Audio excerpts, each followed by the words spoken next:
Vamos lá colocar o Domingos agora. Salve, Aê, salve! boa Tudo bom? noite. Boa noite, boa noite. Tudo bem? Bom, legal estar aqui com vocês. Obrigado pelo convite. Elegante como sempre. Ah! Cara, você Mestre. sabe que eu vinha pensando muito nos últimos tempos sobre o que a gente faz, né? As pessoas não sabem o que a gente faz, né?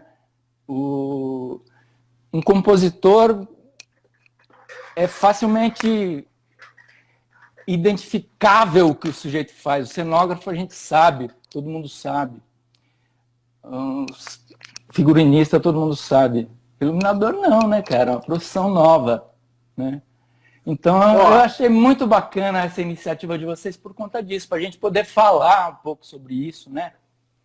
Poder decifrar um pouco o que é isso. As pessoas não sabem o que a gente faz.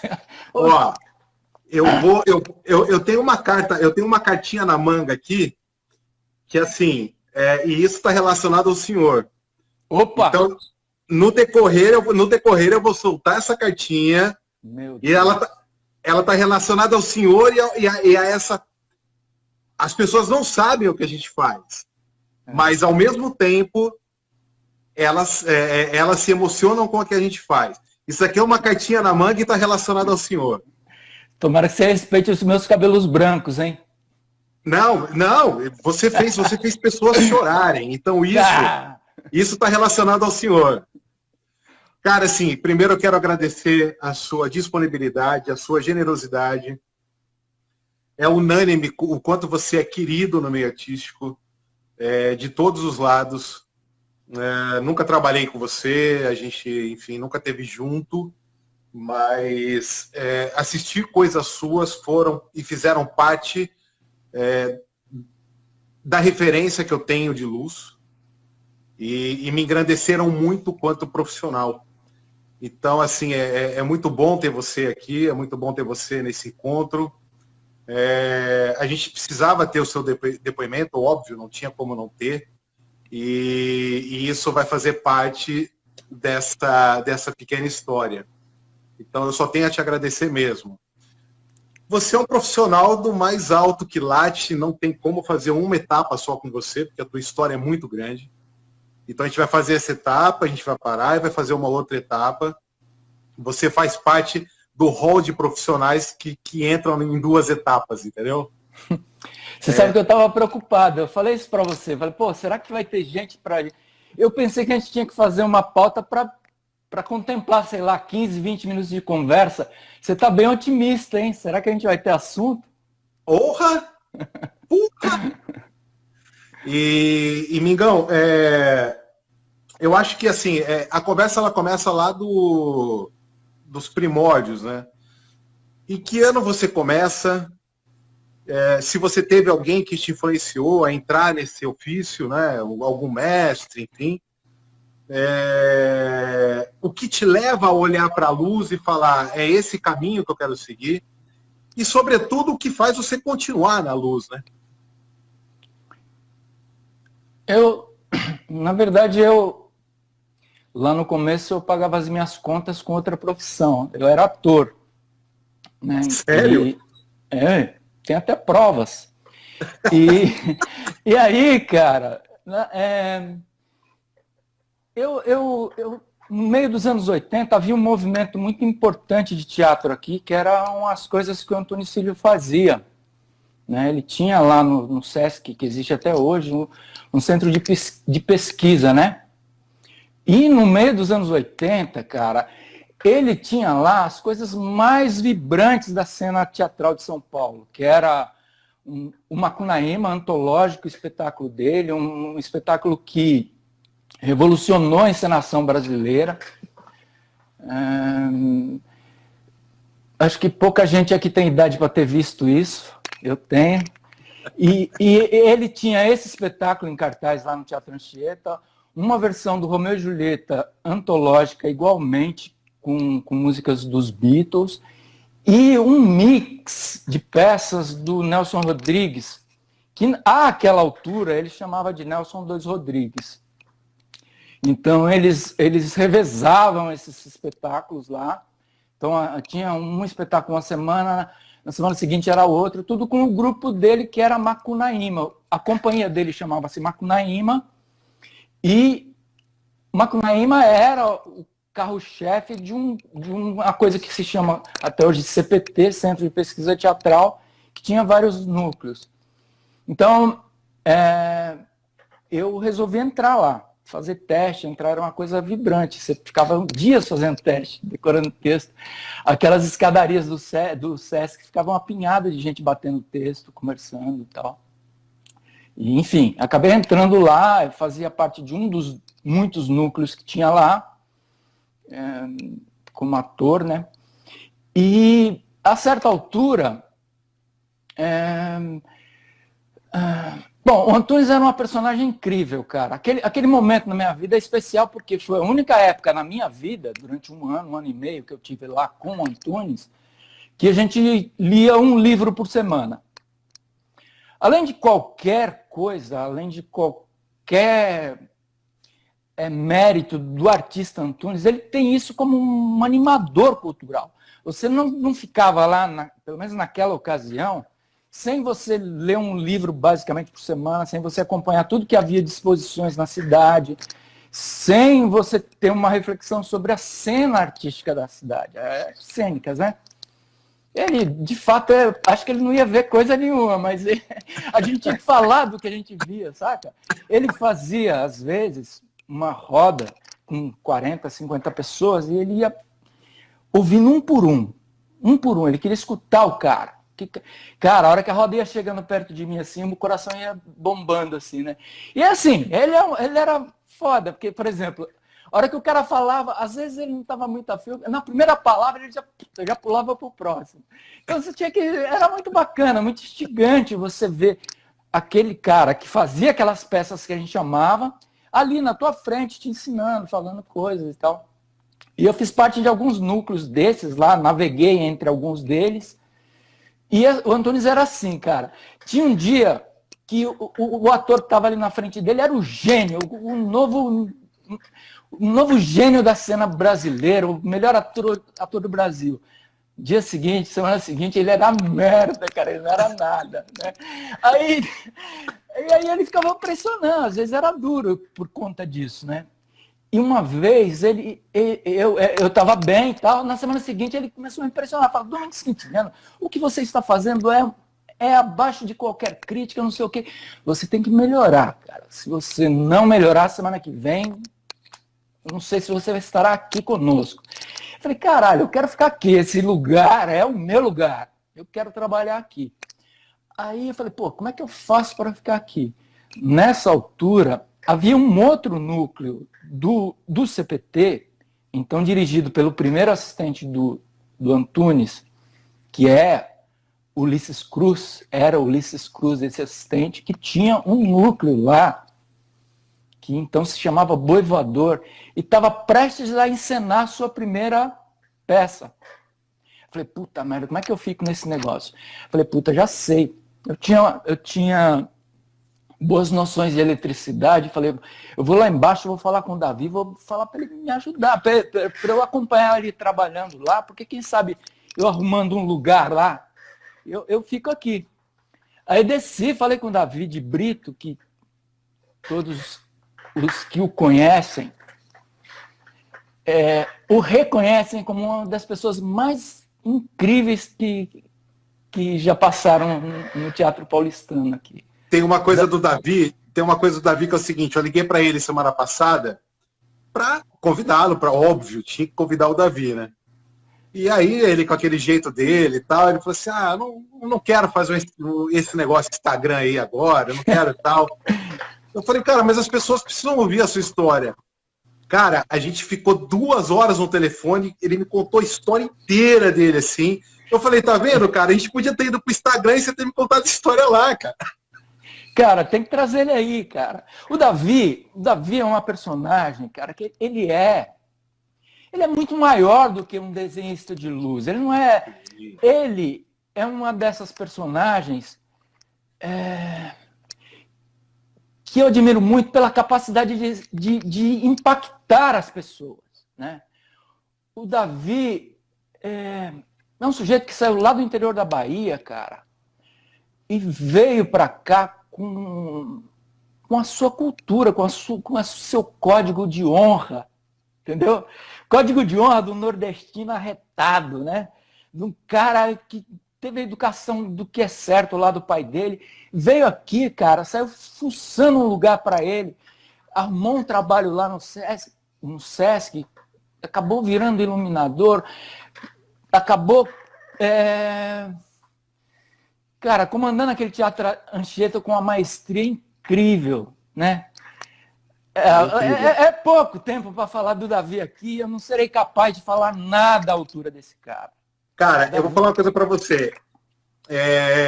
Eu, lá atrás, quando eu era operador de luz e tal, eu cheguei a operar uma luz do Davi, um infantil, e eu peguei bem do zero, assim, como ensaio, lá no Sesc Anchieta e tal. E... que ser humano, cara. Que cara, bicho, sabe assim? E eu me apaixonei pelo Davi ali.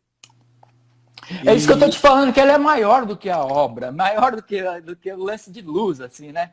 Ele é um personagem incrível mesmo. Né? Incrível, incrível. E aí desci lá para acompanhar, o sujeito abriu as portas daquele teatro lá para mim, né, cara? Me abraçou. E aí eu fiquei com ele lá um tempo, já nessa preparação para a estreia do Velhos Marinheiros. Tipo, era quase uma pré-estreia. A essa altura, eles iam mostrar para o Antunes um primeiro ensaio geral do que seria o Velhos Marinheiros, que foi a primeira peça lá. Então, eu fiquei ajudando ele nessa montagem desse copião aí, desse ensaião. Eu fiquei trabalhando lá com ele, ajudei. Depois foi legal que ele falou bem de mim lá para o Antunes, a minha moral ficou boa lá em cima e tal. Né? Mas aí continuei acompanhando ele lá, e isso foi num final de ano. Eu acho que isso foi em 1984, cara. Você tinha nascido já? Já, nasci em 76. Pô, tá velho já. Então, aí eu acompanhei lá a montagem de Velhos Marinheiros, montei a luz com ele lá e tal. Não sei antes da manutenção nas tranqueiras que tinha lá. Naquele tempo ainda tinha, o Teatro Anchieta ainda tinha sapão, cara. Tinha PC sapão. A gente parava o teatro durante um mês, no começo do ano lá, e limpava tudo, desmontava, botava WD. Até hoje eu lembro o cheiro de WD, cara. Então teve essa cena aí, essa introdução ao mundo, que eu fiz isso para tentar ficar lá em cima com o Antunes, né? Só que é o seguinte, cara, nesse percurso de acompanhar, fui ficando lá no grupo, no núcleo do Ulisses, que chamava Boivador, e acabei fazendo uma relação firme, porque de força de trabalho, né, cara? Um sujeito que estava querendo fazer coisas, ajudar sempre. Aí o Ivan Feijó, que era assistente do Ulisses, também me abraçou e começou a me dar demandas de coisas para fazer e tal. Cara, acabou que eu entrei na peça. Fiquei fazendo lá umas cenas, papéis muito pequenos, né?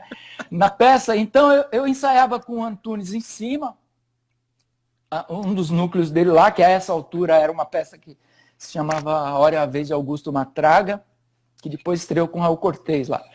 E aí, no fim do dia, depois do ensaio do Antunes, eu descia e me preparava e fazia o Velhos Marinheiros como ator lá. Coisas pequenas, né? Pequenas participações. Mas tudo bem. Eu estava em cena, né, cara? Eu estava em cena e ator gosta, né? De ficar em cena. Então eu estava lá e tal. Aí foi rolando a peça. Um dia o Antunes chegou lá meio doidão, cara. Ele tava com a macaca, começou a pegar no meu pé de uma maneira, cara. Aí eu falei, puta, não preciso mais, né, cara? Isso não vou ficar. Não tinha suporte para aguentar aquilo mais. Aí foi fácil, eu só migrei pro núcleo do Ulisses e fiquei lá no Boivador. E aí segui com o Boivador. Como eu tinha ajudado a montar a luz do Velhos Marinheiros, o Boivador, na sequência, ficou uma companhia muito grande dentro desse CPT, E acabou, eu acho que o sistema do CPT não comportava duas companhias com a visibilidade desses dois diretores. O Ulisses não era mais um cara, não era só um assistente do Antunes, ele era um homem que foi capaz de fazer uma encenação que aqui ninguém tem idade para ter visto, mas aquilo parecia um filme, entendeu? Uma produção do Sesc com 200 figurinos, com 23 atores, entendeu? Era um negócio de responsa, um negócio bonito, cara. Bem bonito mesmo.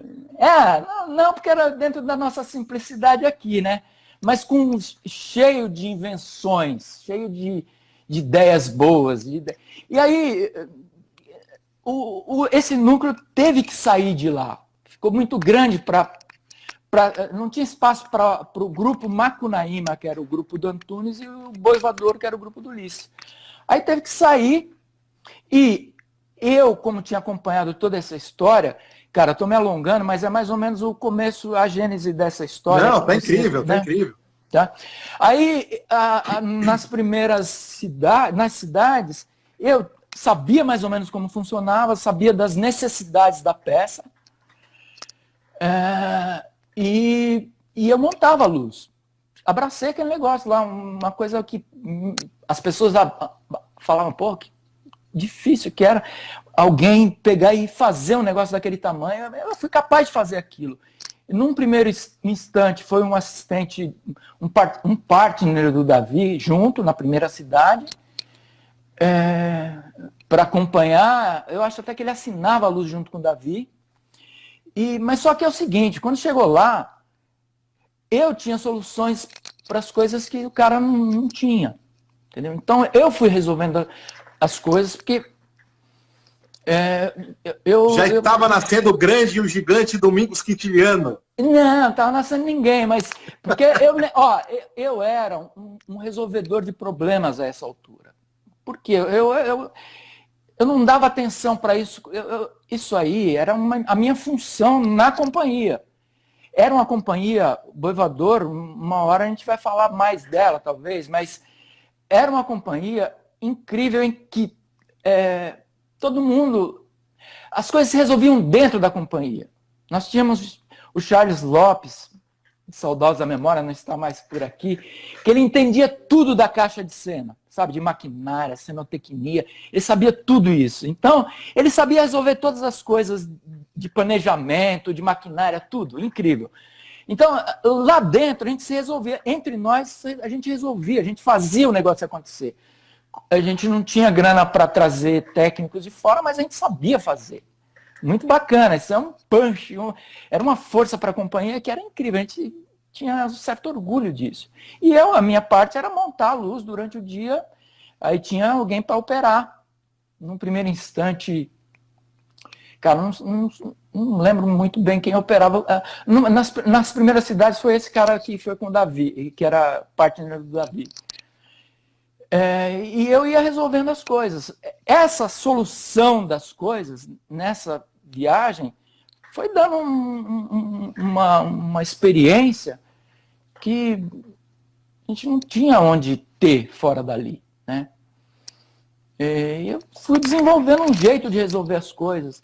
Então, eu acho que o Davi é essa referência, sim, mas não é uma referência de mestre.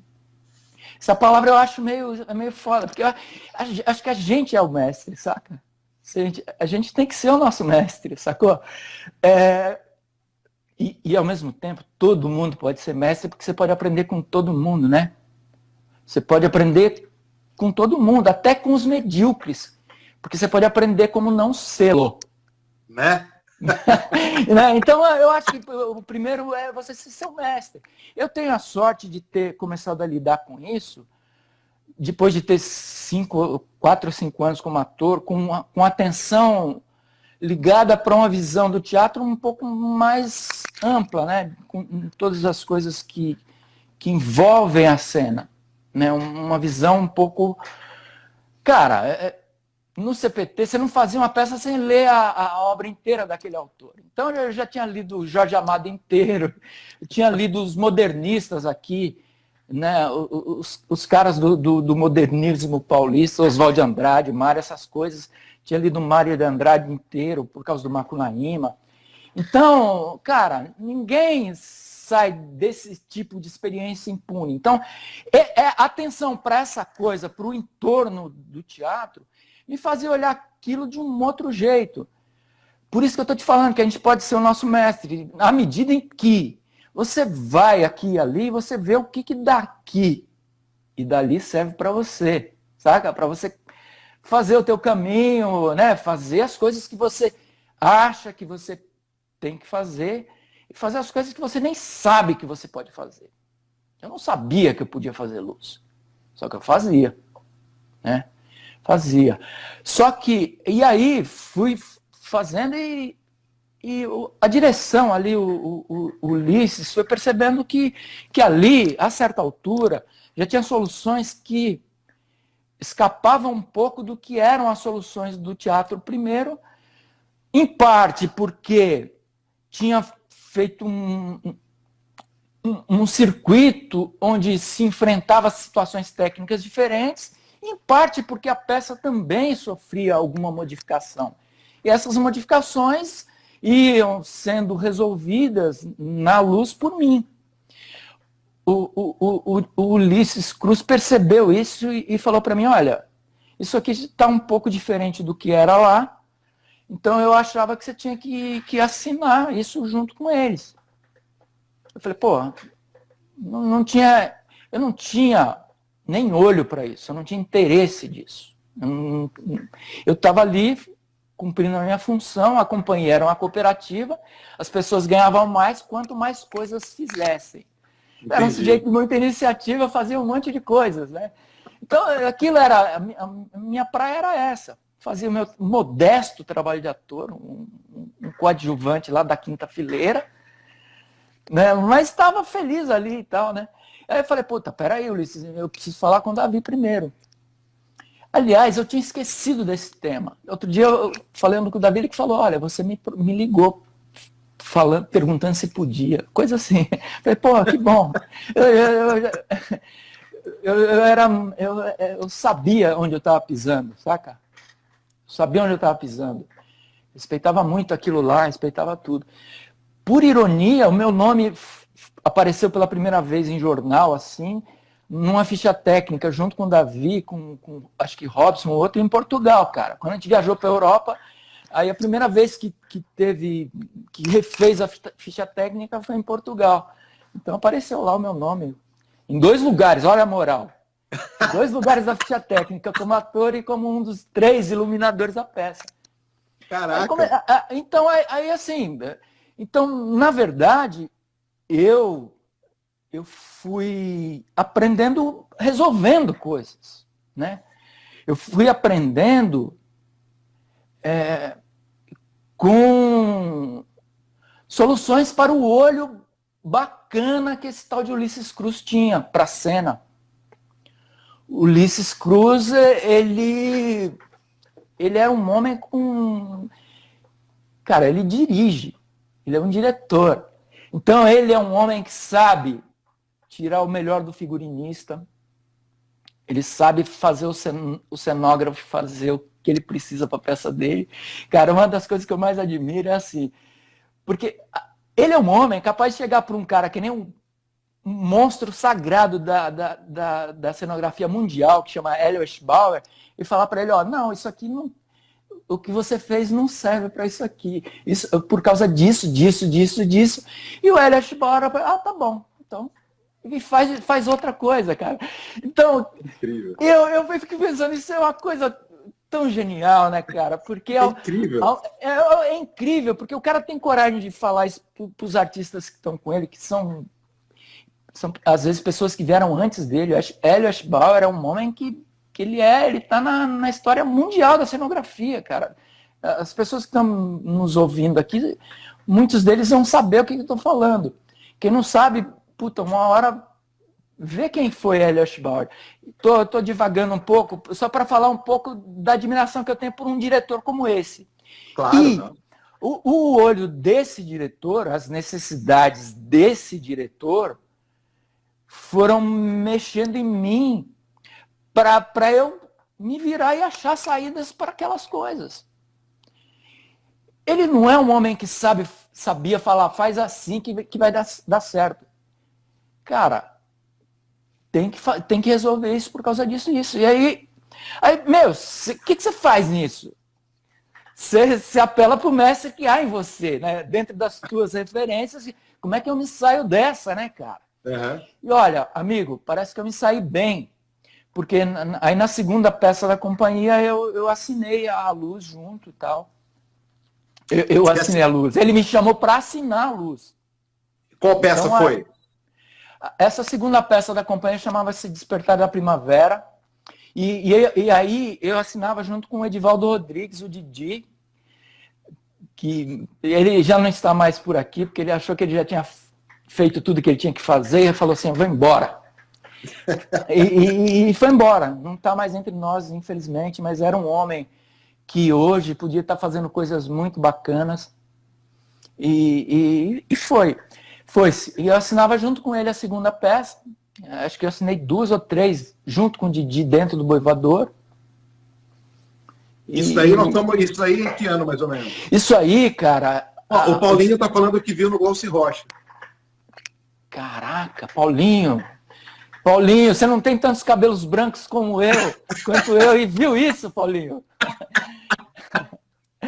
Obrigado, Paulinho. É muito bacana ter um cara como você aqui, prestigiando essa nossa conversa. Você é muito importante para nós. Obrigado, Paulinho. Muito. Que bom que ele lembra disso, né? Isso foi em 85, cara, 86. O Paulinho, lá no Rio, ele deve ter visto isso em 86, 87, por aí. Porque aqui em São Paulo, eu tinha feito uma versão... Obrigado, amigo. Recíproca é verdadeira. Eu tinha feito uma versão do Despertar da Primavera com um povo da IAD, que o Ulisses, quando me chamou para iluminar dentro da... Ele foi chamado para dirigir, valeu, Paulinho, para dirigir uma turma de formandos da IAD, entre eles alguns ilustres que fazem até hoje aí, muita gente que está fazendo teatro bom até hoje aqui.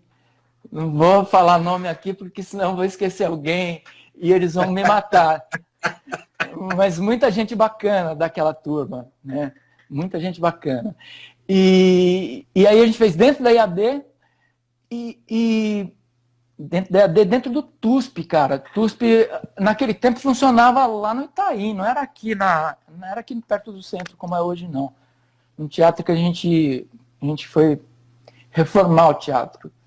Né? Então, a gente teve que fazer instalações elétricas lá e tal. Eu sabia fazer essas coisas e detonei.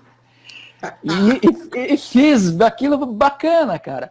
O Despertar da Primavera é um clássico do teatro alemão, do expressionismo alemão.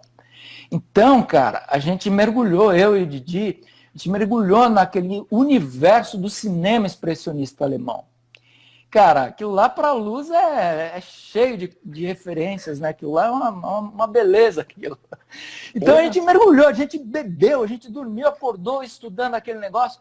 E a gente conseguiu produzir uma coisa que traduzia para aquela salinha escrota lá do antigo TUSP uma ideia do que era uma luz que remetesse àquelas atmosferas. E aí, cara, isso foi muito bacana. O Ulisses reconheceu isso como uma contribuição bacana para a peça. E muito bacana, ele nos incentivou a continuar fazendo isso, que o Didi que operava, né? Nos incentivou, falou, não, o que vocês fazem é bacana e tal. E a gente nem sabia o que né? A gente não sabia nem para que servia muito bem aquilo. Isso em 85, né? Aí, a encenação dele era uma pequena joia. Depois alguém pode me desmentir aqui. Mas era uma coisa muito amarradinha, uma coisa muito bonita de ver. Trilha, tudo, muito bem fechada. E aí, Era uma turma de formandos e aquilo teve uma visibilidade tão bacana que ele falou, puta, eu vou fazer essa peça dentro do Boi Voador. E aí ele falou para mim, olha, amigo, tem um papel para você lá, vamos fazer. E aí ele chegou lá para esse núcleo da IAD, de formandos da IAD, e falou assim, olha, eu vou fazer isso dentro da minha companhia, do Boi Voador, vocês, quem quiser fazer lá, vai fazer, eu tenho certeza que vai fazer, mas só que eu não garanto que venham a fazer os papéis que vocês fazem aqui, porque eu vou dar prioridade para as pessoas da companhia. Cara, e alguns foram, vários deles foram, e outros não. Só que, no processo de criação da peça, eu achava tão bacana os caras que faziam a outra, e eu não me encaixei naquilo ali, cara. Não achei um lugar para mim ali. Não tinha segurança suficiente para falar assim, eu quero fazer isso aqui. Se eu falasse eu quero fazer, o cara ia tentar fazer eu fazer. Mas eu falei assim, olha, cara, eu tenho vergonha na cara. Esses caras fazem isso bem, eu não quero fazer isso aí, eu não vou fazer. E aí não fiz, eu fiquei na luz. E continuei em outros núcleos do Boi Voador. Naquela altura ainda, eu acho que a gente estava trabalhando já uma outra peça que chamava-se Corpo de Baile, que era então da obra do Guimarães Rosa. Preferi ficar nessa outra aí, fazendo essas coisas, estudando essas coisas. E acabei desenvolvendo mais aquele trabalho do que tinha feito na EAD, mas uma coisa mais sólida, né? mais profissional, digamos assim. Como a gente saiu de um teatro muito pequeno, muito sem condições, aquilo foi revisto para melhores condições. E foi isso que o Paulinho viu lá no Rio. E bacana, começou a sair críticas muito boas sobre a peça e as críticas começavam a falar de luz, que aquilo era uma coisa diferente, entendeu? Era diferente do que se costumava fazer de luz e tal. E aí eu falei, puta, isso aqui pode ser uma profissão, né, cara? Isso pode ser legal fazer. E aí, eu fui fazendo as coisas do Boi Voador e como ator também. Aí fiquei mais uns 4, 5 anos como ator lá do Boi Voador. E as coisas que a gente fazia lá... Estão pedindo dicas de investimento em Bitcoin. Eu não ia falar nada.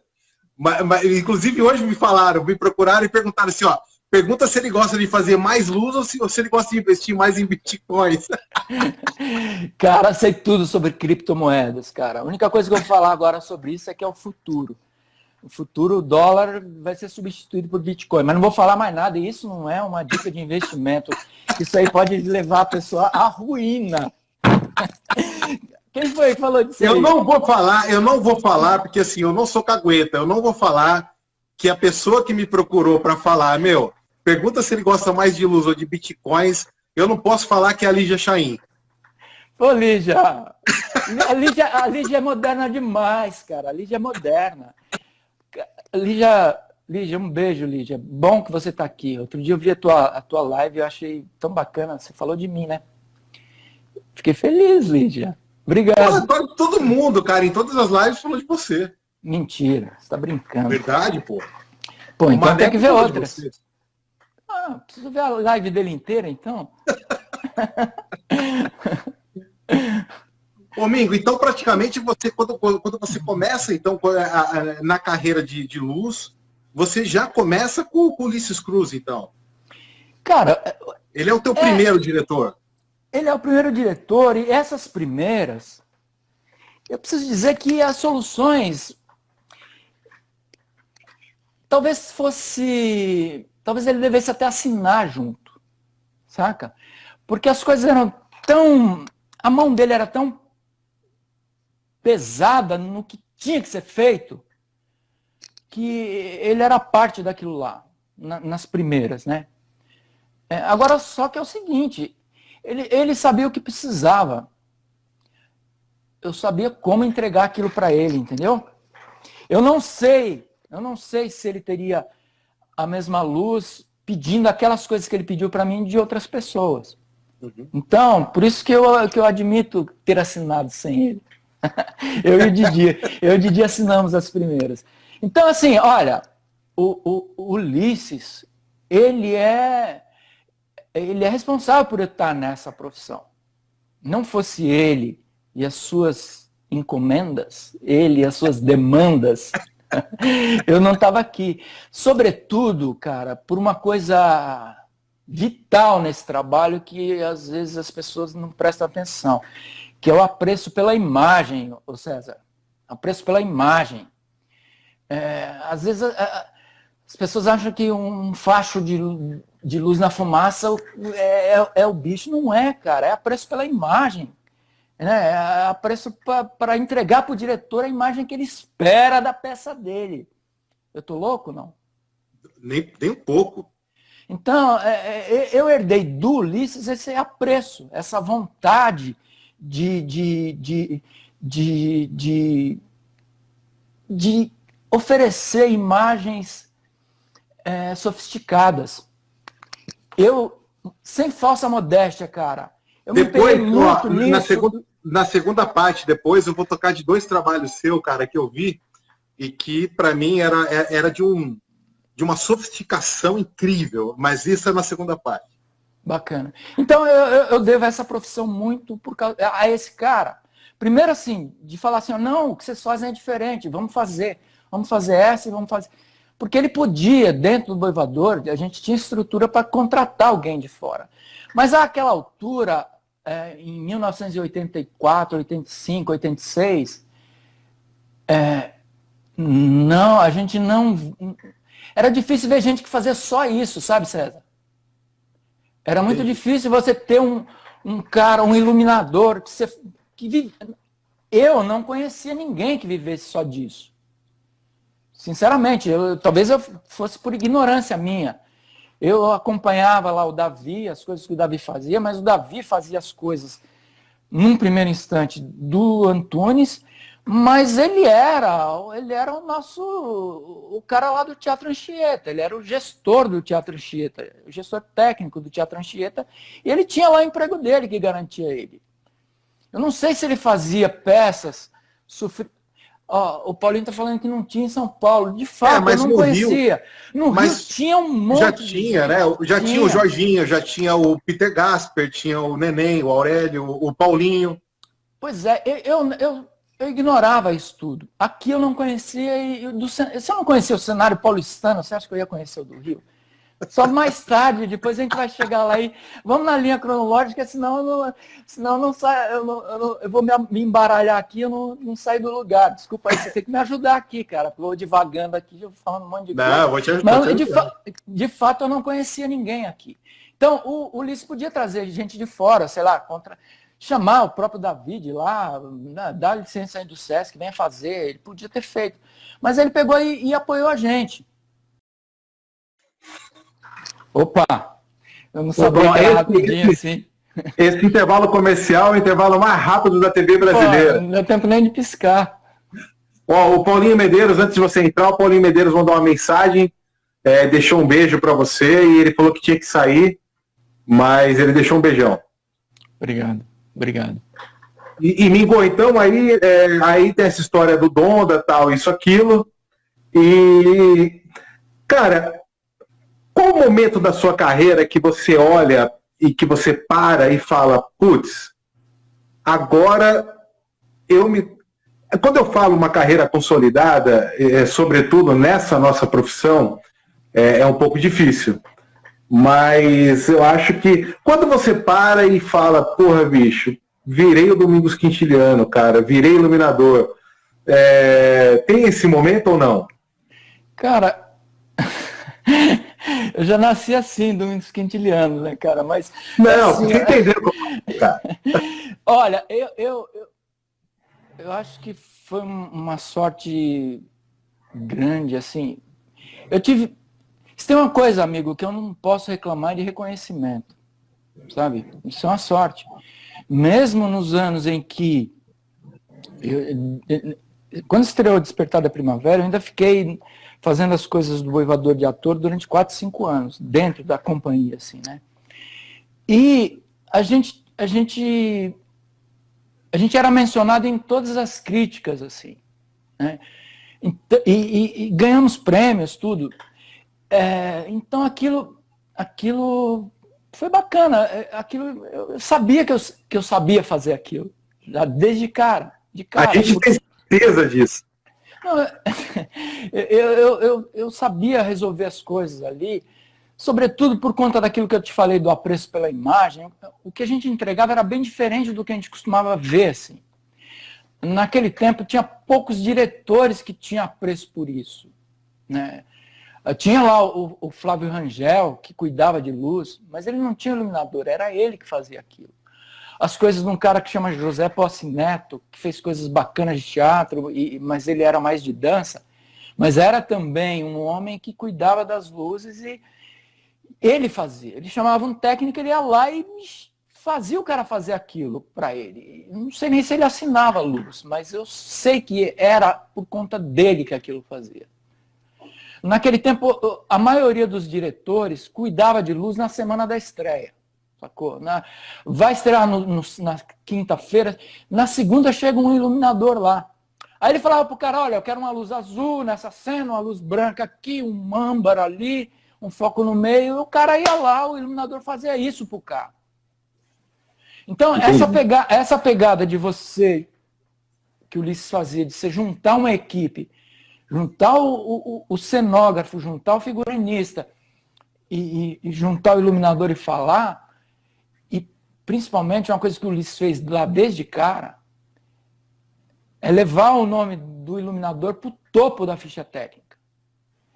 O meu nome aparecia lá, entre os primeiros, lá, entre figurinista, cenógrafo, direção, dramaturgia, essas coisas.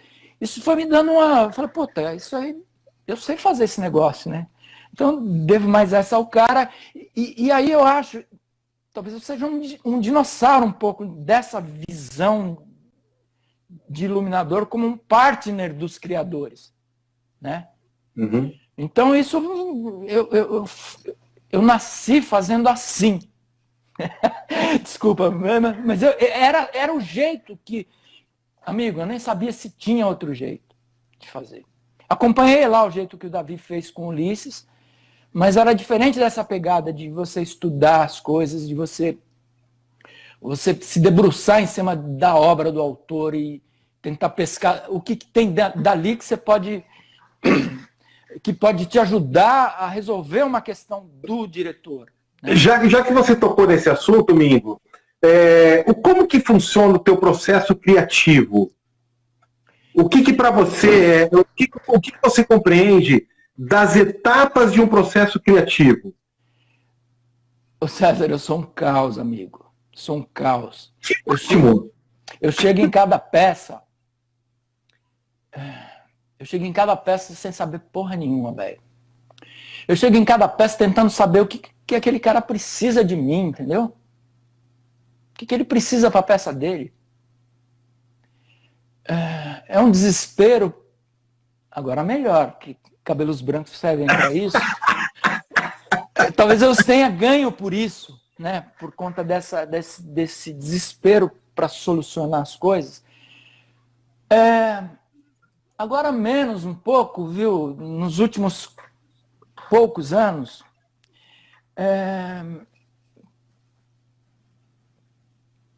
de não considerar... Cara, eu me esforçava de deixar o meu repertório de soluções um pouco de lado. Isso era um pouco de... Talvez isso possa ser considerado um método. Eu sou um homem que estou entrando na 4ª década nesse trabalho, amigo. Então, eu já fiz muita coisa. Eu já resolvi muitas peças, sacou? Então, eu não quero me apegar às soluções. Eu quero entregar para a peça o que o diretor acha que a peça precisa. Às vezes ele não sabe o que ele precisa. Aí eu preciso ajudar ele a entender o que ele precisa, tudo bem. Mas o meu prazer é quando o cara chega e fala, eu quero assim. Às vezes é o contrário do que eu gostaria de fazer, sabe? Mas faço aquilo, ô César, sinceramente, cara, faço aquilo com alegria danada. Por quê? Fazendo do jeito que o cara quer, é a única maneira que eu faço, é a única maneira que tem de você se arriscar numa coisa diferente de você. Aí você aprende. Não é a sua peça, ô César, entendeu? Sabe, eu penso, não é a minha peça. Vai demorar. Talvez esse dia não chegue, amigo. De alguém chegar e convidar o iluminador para encenar uma luz dele. Não é isso, cara. O cara, a gente gosta de ser, a gente vive disso. Então, o cara, o produtor te paga para você fazer uma luz para aquela peça. Então, vá lá, disponibilize, abra sua caixa de ferramentas quando for indispensável fazer isso. Fora disso, eu costumo me apegar primeiro ao diretor. O que ele precisa? O que o diretor precisa? O que essa peça precisa? Eu sei fazer? Ótimo, faço. Eu não sei? Vamos aprender como é que faz, né? E aí, quando eu não sei, é o máximo, porque na próxima eu vou saber. Né? E olha, eu nunca deixei. Não tem nenhuma. Eu acho que estou batendo quase em 200 peças. Caralho. 200 trabalhos, né? 200 desenhos de coisas. Olha, amigo, não tem uma que eu possa falar assim, puta, eu tenho vergonha de ter assinado isso. Eu não tenho vergonha, cara, porque eu vou lá e faço o que é o meu melhor, cara, né? É o meu melhor, o que eu tenho para dar é aquilo. Muitas vezes o diretor não sabe das circunstâncias do entorno. Ele não sabe com o que a gente está lidando. Quantas vezes você já escutou falar, puta, a gente vai investir, a gente não tem dinheiro para fazer um cenário, mas a gente vai investir vamos fazer com a luz vai resolver. Esse é o desespero, né? Porque muitas vezes ele não vai fazer porque ele não tem dinheiro para fazer cenário e muito menos para fazer. Para fazer luz. Porque fazer luz custa dinheiro também, né, cara? E muito mais, teoricamente, muito mais do que o cenário. Vai ver quanto custa os moving lights aí. Então, cara, não é... Aqueles moving lights que você usou no Rei Lear. Puta merda, é mesmo. Passado remoto, né? Nós vamos falar do Rei Lear, cara. Vamos sim. Eu não sei nem onde a gente estava. Oi? Eu não sei nem onde a gente estava. O quê? Na conversa. Não, a gente estava falando que o diretor às vezes chama o iluminador e fala, a gente não vai fazer com cenário, vamos fazer... Então, não... Então, a gente estava falando de método, né? Não tem método, cara. Eu quero chegar naquela empreitada e achar o meu jeito de fazer ali. Saca? Meu jeito de fazer ali. Cara, uma vez eu fiz uma ópera chamada A Serva Padrona, lá em Minas Gerais, Belo Horizonte, num passado bem remoto. E a diretora era a Carla Camurati. E, cenário genial, era muito bacana. Aquelas coisas que tem uma infraestrutura para fazer, você pega e você faz tudo que tem que fazer. Cenário lindo de um cara que chama Renato Teobaldo, cara, um gênio. Puta, Renato Teobaldo, incrível. Ele era gênio, ele é gênio, né? E aí eu iluminei isso aí. E ficou bacana o que a gente fez, estava bacana. Aí, cara, na semana da estreia, a Carla me chama a 1h. Vem cá, eu quero fazer uma reunião com você com cenografia. Só que eu acho que o Teobaldo não estava aí, porque ele foi lá e ele inventou tudo e tinha um cara do Rio que foi lá construir para ele e tal, e tal. Então essa reunião foi eu, ela e esse cara. E ela tinha decidido que ela ia filmar o negócio. Acho que naquela semana ela descobriu, arrumou recurso que ela ia filmar. E depois fez um filme, né? Ela filmou A Serva Padrona. E aí ela falou, olha, tá muito escuro, tal, não sei o quê. Mas ela não me falou que ia filmar. Ela só começou, plá, porque precisa não sei o quê. Eu falei, caralho, mas isso aí tava tudo certo. Cara, noite de terror, né? Porque aí você tem que pegar e transformar, ver porque a gente vai fazendo, a gente sabe por que a gente está fazendo, tem aquela circunstância.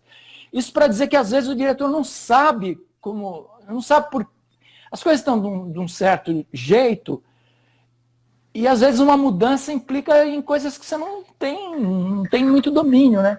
Então era um desespero quando ela pediu para mudar coisas que do jeito que estava estruturado aquilo ia ser muito difícil migrar daquilo que era feito para o olho humano naquela altura.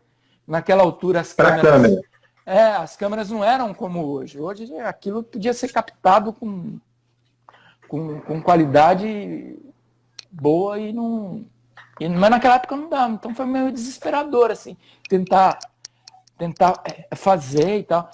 Ela acabou captando muito do que a gente vê no filme dela, foi captado lá no vivo, mas ela teve que fazer algumas coisas de estúdio depois, porque a estrutura que estava ali ia demandar uma outra montagem. Não era o caso, né? Já estava lá na hora de ficar. Então, às vezes, o diretor ele não sabe o que está envolvido na história. Mas eu acho que, de uma maneira geral, eu consegui sempre navegar muito bem nisso. Consegui, né? Não tem nada de que eu me envergonhe, amigo. Mingão, eu acho, cara, assim, se eu não estou errado, tá? Eu acho que você é o primeiro iluminador do Brasil que insere Moving Light num espetáculo de um teatro de prosa. E eu acho que esse espetáculo é Rei Lear, não? No Sérgio Cardoso. É sim, César. Aí o André Pierre está falando aqui que ele montou, mas não era com o Paulo Altran, era com o Raul Cortez, não? Cara, eu sou um sujeito... Nesses 40 anos, teve 2 Rei Lears na cidade aqui de São Paulo com gente de respeito. Um foi do Paulo Altran e o outro foi do Raul. Esse teu amigo iluminou os 2. Isso é sorte, né? Porra! A história do Moving Lights foi no Lear do Paulo. Você usou, inclusive, eu tenho bola de cristal. Você usou o Mach 250. Cara, olha só. Essa bola de cristal falhou, cara. Isso é tão antigo. Esse aí foi no outro Lear. No Lear do Paulo, era no tempo de um treco chamado Cyberlight.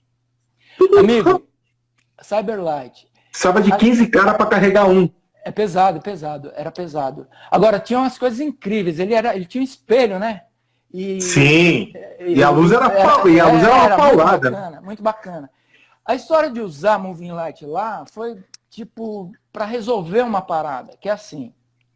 O diretor falou falou pra gente, olha, eu quero 4 follow spots no Lear. De novo, cara, o que significa uma coisa como essa num espetáculo já em reta final?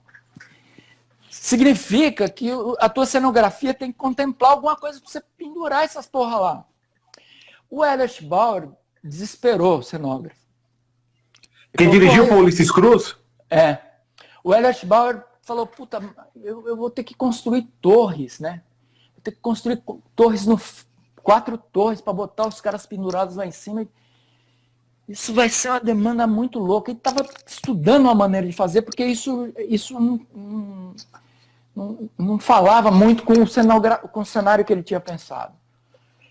Aí eu falei, puta, isso demanda também botar mais 4 pessoas para operar, mas isso não é um problema. Tem que ensaiar, treinar, isso vai dar certo, fica bonito e tal. Mas a questão das 4 torres começou a ficar tão pesado que eu falei, puta, a gente podia tentar fazer com Moving Light, né? E aí, cara, aí eu me abracei lá com o povo da IBIM, né? Sabe quem era? O Jazinho, Dudu, Caiado. Naquele tempo, o Fofa nem tinha nascido ainda, o Ricardo Fofa, cara. Tinha um japonês lá que chamava Funatsu. E aí, cara, como é que faz isso? Isso é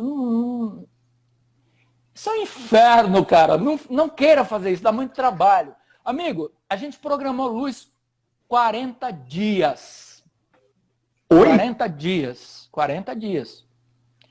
E não é 1 ou 2 horas, muitas horas por dia. A gente gravou o Paulo, os movimentos do Paulo, a gente sabia onde o Paulo ia. O Paulo Altran, cara, era um cara muito rigoroso. Ele é ator que não erra a marca. Então nós tínhamos o tempo que o Paulo saía da coxia e chegava no ponto determinado do palco. A gente tinha isso no vídeo e a gente programava o Moving Light no time do Paulo. Só que, naquele tempo, não é... A gente fez isso numa Jang Hog. E a mesa, naquele tempo, ela não tinha os artifícios que tem hoje. Por exemplo, o cara sai de um ponto e chega no outro, a mesa consegue, a hora que ele estiver parando, ele desacelera e tal. A gente tinha que não, a hora que a gente tinha que fazer vários kills, porque tinha variação de movimento do cara, a gente tinha que variar na unha a velocidade do Moving Light. Então a gente usava o vídeo, a equipe do Janzinho. Amigo, eu me vinguei dos diretores, porque eu fiz com eles o que os diretores fazem comigo, entendeu? Então eu fiquei com os caras programando, eu falava o que precisava. Cara, sei lá como faz essa porra, sabe? Quando o cara tá chegando a 2 passos de parar, 3 passos de parar, ele vai reduzir a velocidade. Meu, dá o seu pulo aí, o Moving Light tem que ir parando junto com ele. Meu, sabe lá o que é isso? Se a máquina não faz para você, você que tem que calcular qual é a desaceleração, onde que você tem que meter uma kill para o Moving Light entender que a partir daquele passo ele tem que desacelerar para parar lá. Meu, o resultado é que na semana da estreia, um cara veio me falar, caralho, os teus operadores que são os melhores do mundo. Eu falei, são sim. Cara, porque era muito preciso, cara, era muito bonito de ver. A gente fez, cara. Nunca ninguém tinha feito isso. A gente fez. E com a intenção de fazer a diferença. Talvez já tivessem feito isso. Eu, de fato, talvez o Guilherme Bonfante tenha feito. Alguém fez num show, numa peça de teatro que era meio show. Não vou lembrar o nome aqui. Mas era para fazer tipo estrelinha da Xuxa, entendeu? Efeito, né? Na hora daquele... Uhum. Mas assim, para o drama ali, eu não tinha notícia de ter feito. Nós fizemos. Mas demorou isso que eu te falei. Isso não é... A gente fez isso com muito rigor no Lear. Depois a gente repetiu em outras peças, mas no Lear a gente fez isso com rigor que, olha, isso deve ter sido em 95, 96. Esse do Paulo Altran. Esse é o do Paulo Altran. Porque o do Raul Cortez foi em 98, parece. Não, 99? Foi 99 ou 2000, acho que foi 99, antes da virada. Porque foi não, o Fabinho Rett que operou, não? É, Fabinho Rett. Fabinho Rett operou. Operou e me ajudou a programar lá também. Fabinho.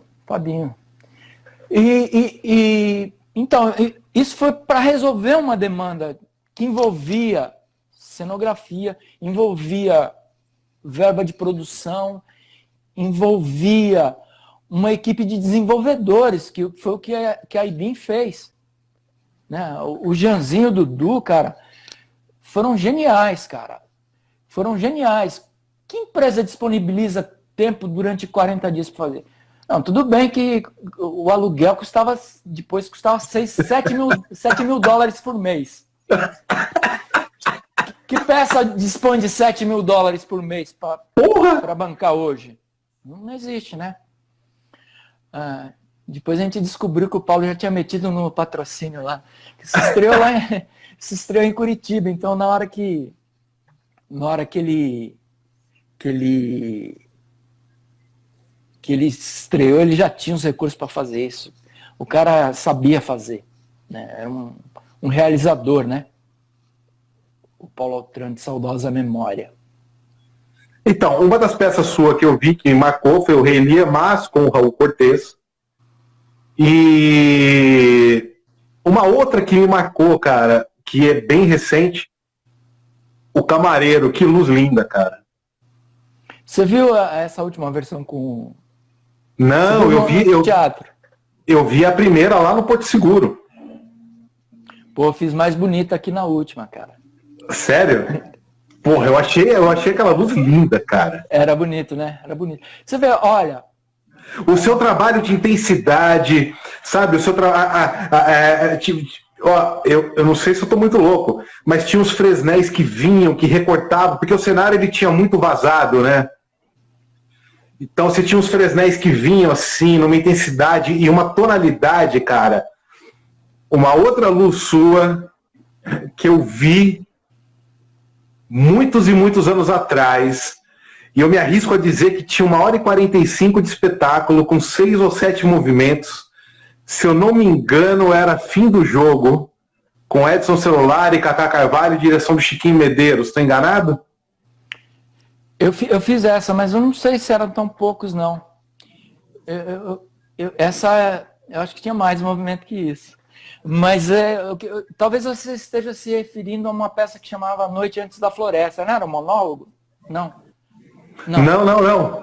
Era uma que era com o Cacá Carvalho, o Edson Celulari, e tinha mais 2 atores que que eles faziam uma lata de lixo. É bacana mesmo. Malu Pessinha. Eu vi, sabe aonde? Eu vi no teatro do Leblon, lá no Rio de Janeiro. Era bonita essa peça. Francisco Medeiros é um dos grandes, cara. Aprendi muito. E eu tô me lembrando que essa peça tinha 6 ou 7 movimentos de luz, porque quem operou essa luz no Rio, acho que foi o Elandinho. Ou enfim. E alguém me falou, essa peça, ela tem 7 movimentos, mas era uma coisa incrível, porque você não via o movimento. Quando via, aconteceu. É possível.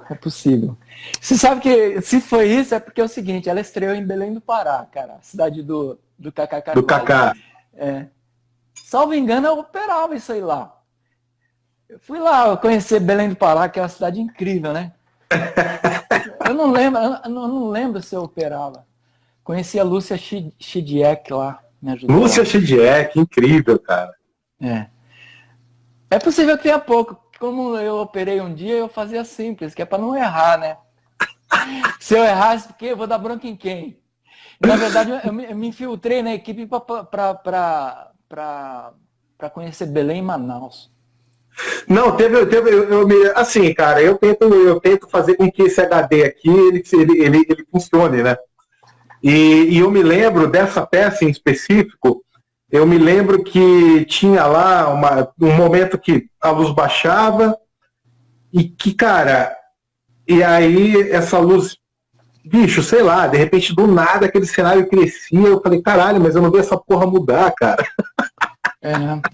O cenário é do Márcio Medina, outro grande da cenografia, né, Marcinho. Era bonito mesmo.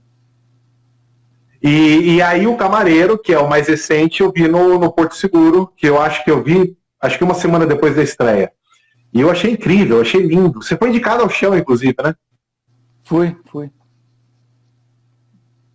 Como que, cara, assim, como que é para você ter iluminado certos ícones do teatro, né? Porque, porra, você iluminou Paulo Altran, você iluminou Raul Cortez, você iluminou Tarcísio Meira, né, cara? Como que é para você ter iluminado 3 gigantes, 3 monstros desse, né? Cara, eu sinceramente não tem muita diferença. Tem a coisa de orgulho de chegar perto dessas pessoas, né? A alegria de você... Pô, os caras que contam um pouco da história, né, da dramaturgia no país, né? Tem essa alegria, assim. Eu tenho, de fato, pessoas muito bacanas, né? Muito bacanas. Pô, e Fagundes, que você fez praticamente tudo dele, né? Não, imagina, o Fagundes é um homem que já deve ter feito 500 peças. Eu fiz umas 5 ou 6, com muito orgulho. Fiz 5 ou 6, eu fiz as melhores. Pô, então. Pelo menos as melhores que eu acho, né? Mas é um bicho de teatro, né, cara? Nos anos 80, o Fagundes tinha uma companhia que chamava Companhia Estável de Repertório. Esse homem lotava o Teatro Cultura Artística durante anos. É incrível, incrível. Esse cara é um cara de teatro que merece todo o nosso respeito. Tenho o prazer de ter feito com ele várias. Fui até sócio dele numa que chamava Tribos. Sério? Sócio? Beleza. Sócio porque era uma cooperativa, né? Tá. Eu gosto de falar assim, de alguma maneira eu era, né? Eu contava pra minha mãe, mãe, agora eu sou sócio do Fagundes. Eu falava, filho, que bom, hein? E bacana. Mas foi, financeiramente foi rentável essa sociedade? Cara, a peça ficou, acho que uns 3 anos em cartaz. Na verdade, se eu tivesse cobrado um cachê cheio, um cachê que a gente considera o que você põe lá no projeto, que isso é livre negociação, né? Você bem sabe disso, né? Então, mas se eu tivesse cobrado um cachê cheio assim, o valor de um cachê cheio, eu recebi o equivalente a 4 ou 5 desses. Caralho. A peça ficou em cartaz 2 ou 3 anos, fez Portugal, tudo. E devo essa ao cara. Ô, amigo, como que você lida com a escolha da tua equipe, cara? Desde aquele cara que vai fazer a tua assistência, a equipe da montagem e o operador. Não entendi. Como você lida quer dizer o quê? Como formar? Não. Como você escolhe a tua equipe de montagem. Como você escolhe o teu operador, como você escolhe o teu assistente. Na verdade, eu tenho um grupo de 5, no máximo até 5 ou 6 pessoas que têm feito todas as minhas coisas, assim, né? Mas é muito raro eu ter um assistente só como assistente, né?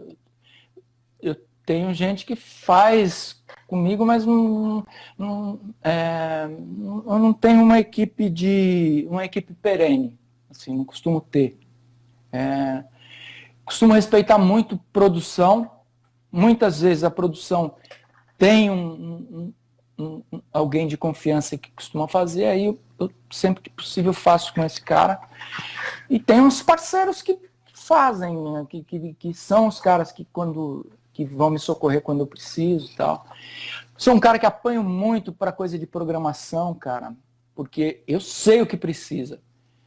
Mas, puta, consoles, eu não consigo parar e estudar aquele negócio. Cara, mas não precisa, porque não precisa porque você tem que pensar na sua arte, na criação, né? A operação deixa que a gravação, o outro que tem que fazer, né? Eu sei, cara, mas tem hoje em dia tem várias pessoas legais que fazem. Eu acho que a SP formou bastante gente legal. Tem o cara que tem feito comigo os últimos, que chama Pajeú, que tem sido muito bacana, um parceiro muito legal, que também é tipo um desenvolvedor, entendeu? Um sujeito que tem boas noções técnicas, domina vários consoles e tem feito os últimos comigo, assim.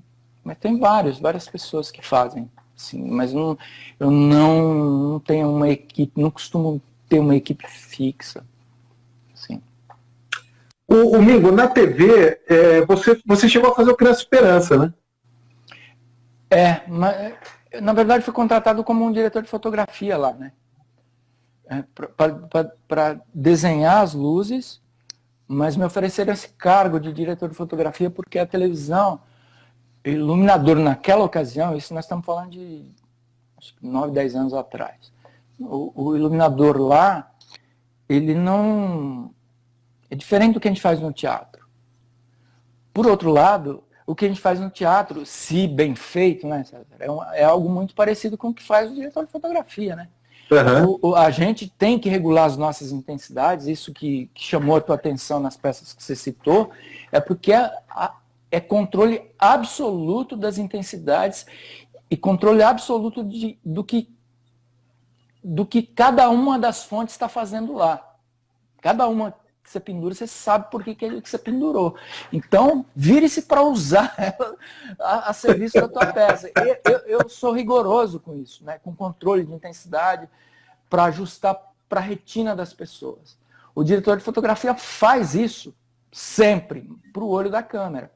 Então, quando a Globo me chamou para fazer isso aí, porque também me chamou porque por um pedido do Ulisses, que era diretor lá na época, porque ele queria o meu olho naquelas imagens.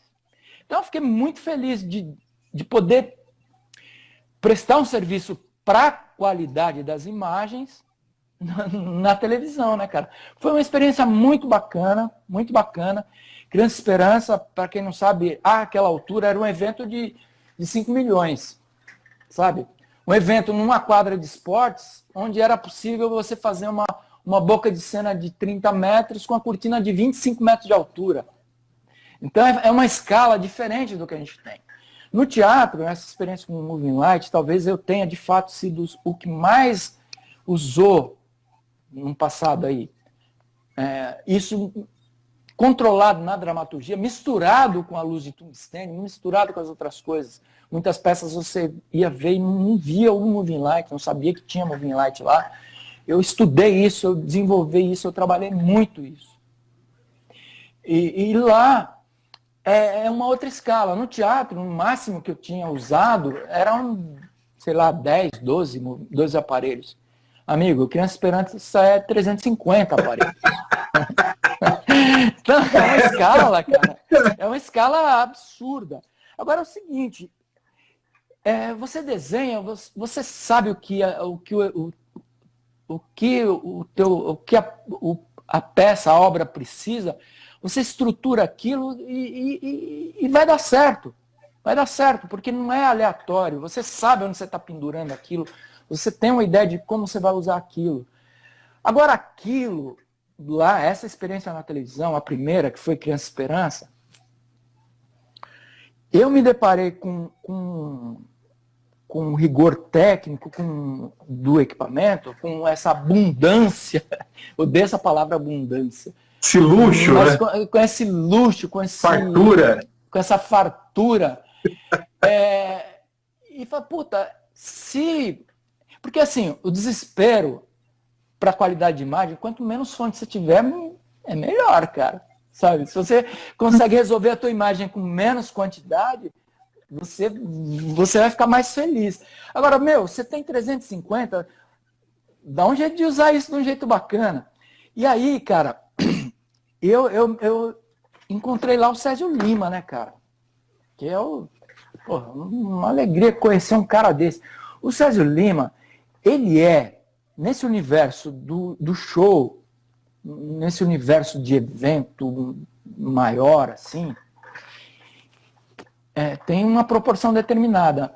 Mas ele é um sujeito igual o David Brito lá,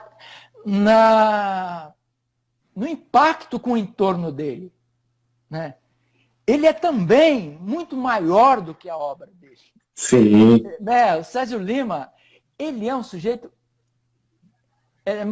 muito maior do que o desenho de luz que ele tenha feito, do que os shows que ele... Cara, vai ver os caras que esse sujeito já formou lá, cara. Porra. Aí eu me deparo com uma equipe, um cara igual o Caio Berti, que é sobrinho dele, cara, que é gênio, cara. Ele e o outro que o Sérgio falou aqui antes de ontem, o Serginho. Você tem, olha, aí aparece 350 moving lights, você tem Serginho programando com você, porque, para quem não sabe, 300 moving lights não se comanda de uma mesa só. Então, a gente tinha duas full MA, duas trabalhando em rede. Então, às vezes o Serginho chamava um efeito que estava na mesa do Caio, cara. Porra, ele disparava o efeito que estava lá na outra mesa. Cara, isso é uma outra praia, outra coisa. Aquilo que era muito louco para mim. Aí cheguei lá, você tem Caio Berto, você tem Serginho, e você tem 300 e tantos no Moonlight. E agora, cara, você faz o que com isso aqui? Eu sabia o que eu estava fazendo. Eu tinha feito a lição de casa, tinha desenhado as coisas nas posições que me interessavam para entregar para a câmera as imagens que eu tinha combinado com os diretores que a gente ia entregar.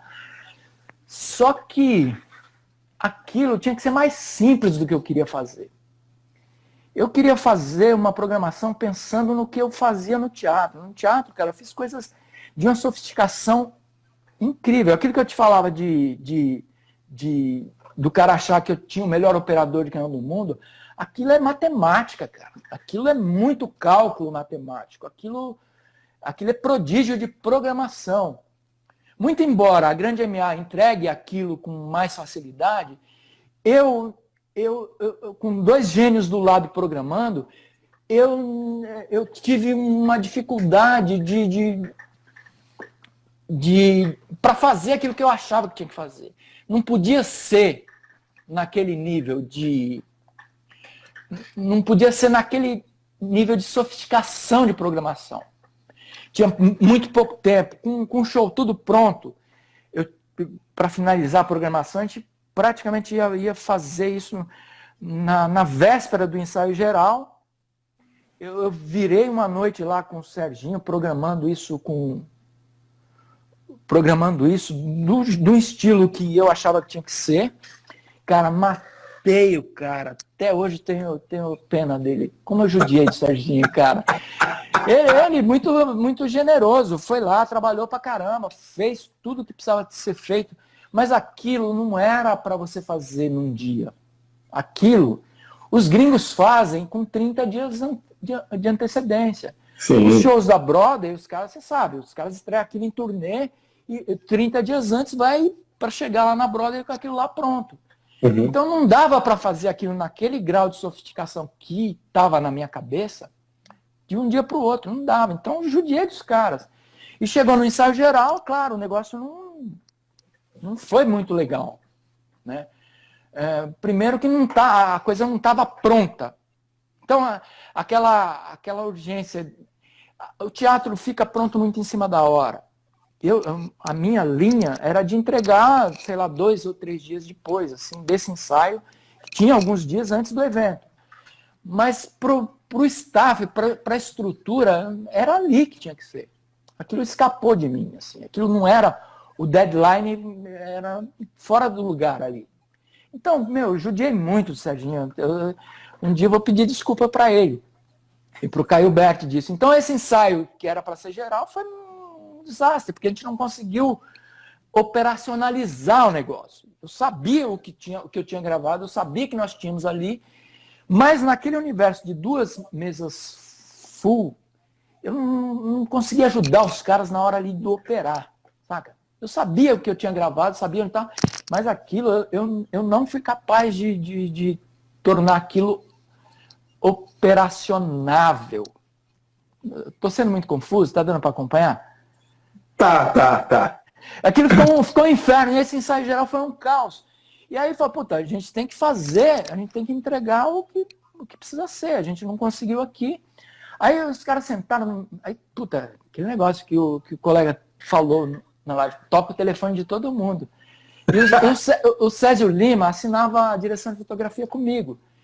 Cara, ninguém quer saber, eu não fui pressionado. Quem foi pressionado foi o Césio, que o telefone dele tocou para todo lado. Aí reunião de tudo, eu era cabeça de equipe, né? Eu e o Césio. Mas eu respondia por aquele desenho, eu respondia por aquilo. Então teve uma reunião assim, junto, tá? Eu quero cabeça de equipe, os cabeças de todas as equipes aqui. Cabeça de equipes, aí você está falando em 15, 20 cara, porque aquilo é um monstro, né? Uma produção de 5 milhões ali. Né? O cara sabe, o diretor sabe que ele vai ser cobrado amanhã. Isso não estou nem falando do Ulisses, o diretor era o diretor geral do núcleo que estava lá. O Legei, né? Não, isso é depois do Legei. O Legei não ia ter esse problema, o Legei fazia tudo mais simples. Pergunta para o Césio. O que nós estávamos fazendo ali, depois a gente pode ouvir o Césio sobre isso. Mas a gente fez ali uma coisa muito diferente do que estava vindo na história do evento. Eles tinham um apreço muito grande pelo evento. Eles faziam esse foi o 20º Criança Esperança. Eu acho que foi o primeiro evento desse teatralizado, não foi? Eu acho que o Ulisses Cruz trabalhava nisso justamente para isso, para dar essa cara mais teatral, para mudar um pouco. E eu era parte dessa... A fotografia tinha um pouco dessa incumbência.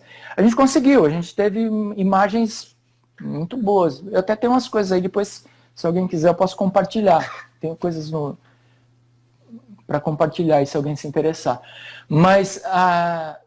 Aí esse ensaio geral foi ruim, essa bronca geral, o Césio reuniu e falou assim, olha, a gente tem que fazer o negócio funcionar, tem que programar isso, que amanhã é o dia, amanhã tem que estar isso no outro estágio.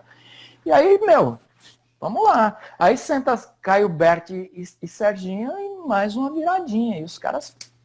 E aí assim, os caras eles são os melhores nisso, né, cara? São os melhores. O Caio Berto chegou para mim e falou assim, olha, Mingo, esse cara aí, falando pro Serginho, esse cara tá cansado de fazer isso. É só você dizer mais ou menos o que você precisa, que o cara vai resolver para você. Não fica sofrendo. O cara grava DVD toda semana, né, cara? E eu sou um cara que vem de teatro. Eu falei, puta, obrigado por estarem aqui. Aí esses dois pegaram e foram, né, cara? Só que assim... Não dá tempo de ficar. Aí, assim, a essa altura, os caras já tinham entendido o que precisava, já tinham entendido de tudo, e eu virei quase passageiro ali, entendeu? Mas os caras fizeram, ficou uma coisa maravilhosa, maravilhosa. Depois a gente tem documento isso. O Césio Lima reconheceu que aquilo era diferente do que vinha fazendo. Diz que ele tem uma galera que ele chama de galera da MTV, que ele mora perto da MTV, que era a família dele, e que estava dizendo para ele que tinha achado legal e tudo. Então, assim, foi bacana. Eu acho que foi uma experiência dura para mim, mas o resultado foi bacana. Mas eu acho que tirando a complexidade, cada trabalho tem a sua, o resultado final foi bem interessante. Foi, deu certo sim. Mingo, a gente tem mais 5 minutos. Não, 7. Olha só. Lembra lá atrás que eu falei que eu tinha uma carta na manga? Que você falou que ninguém conhecia esse trabalho e tal, isso, aquilo. O senhor fez o DVD do Péricles e em um determinado momento o senhor fez o público inteiro chorar, cara. Pô, tem essa história aí, hein? A história das estrelas. Que o Péricles parou, olhou para aquilo, começou a chorar e todo mundo que estava no show começou a chorar, meu irmão. Cara, então as pessoas podem até não entender o que a gente faz, mas que a gente emociona, a gente emociona. Momento feliz esse aí, bacana. Fala dele aí. Cara, aliás, é até um produto que praticamente vai sumir, né? DVD, daqui a um pouco não vai fazer mais, né? Pois é.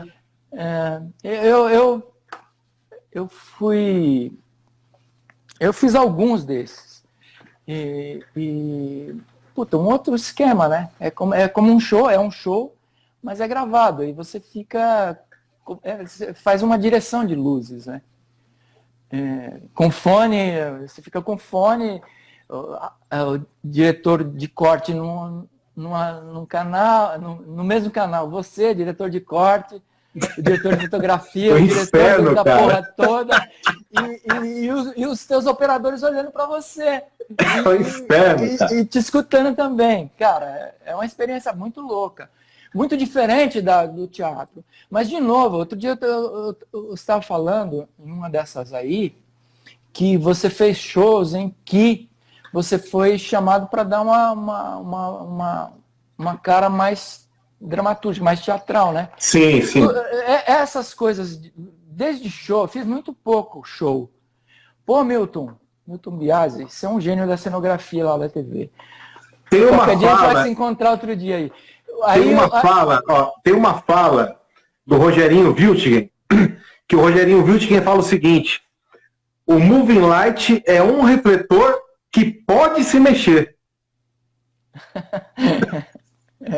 É bom, né? Mas só que a desgraça é que ele é burro, cara.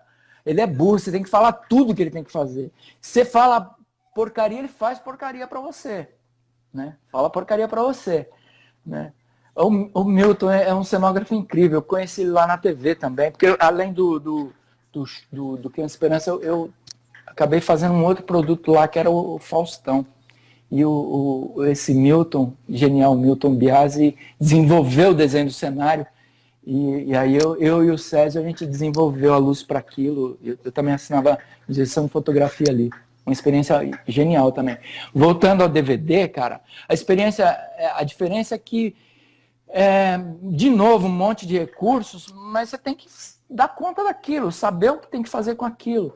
E no DVD, cara, você na direção das luzes, com o diretor de corte, com o diretor de fotografia, e você tendo que atender aquilo, a demandas ali, porque muitas vezes surpresas acontecem, né?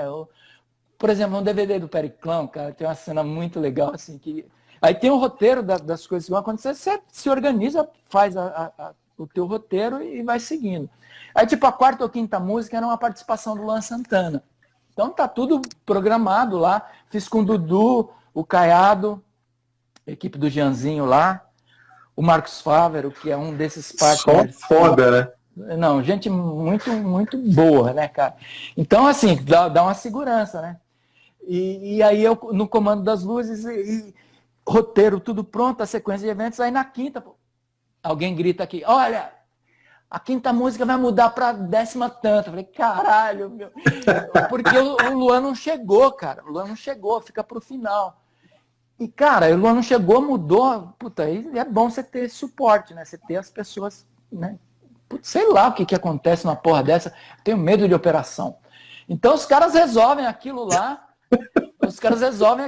E, meu, sei lá, as coisas acontecem. Mudou tudo, aquele desespero total ali. Então, tudo que você tem que se desorganiza, sei lá, o Luan chegou, sei lá no final da noite, que o cara trabalha pra caramba, e chegou para fazer, tipo, já na penúltima canção, já às 2, 3 da manhã, e ele começava a fazer, e ele chegou meio nervoso, assim.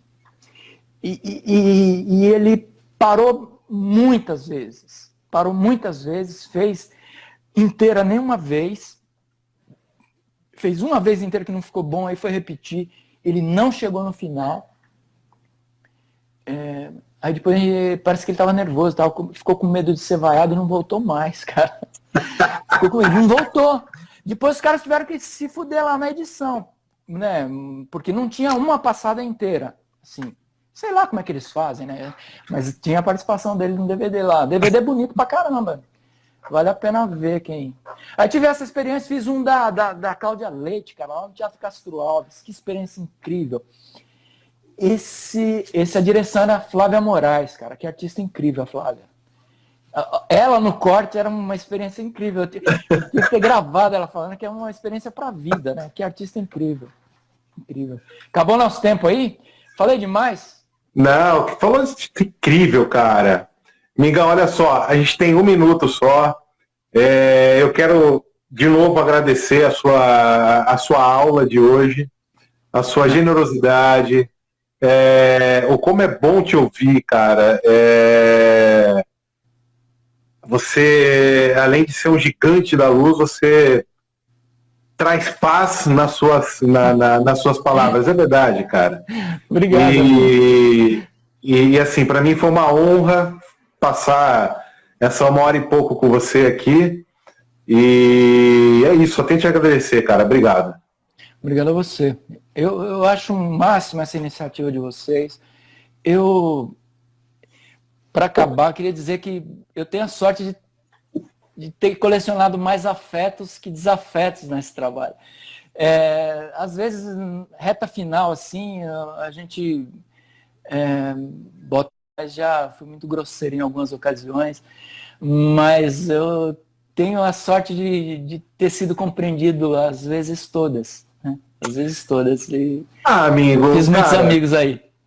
Cara, acho que eu também, às vezes sou grosseiro e...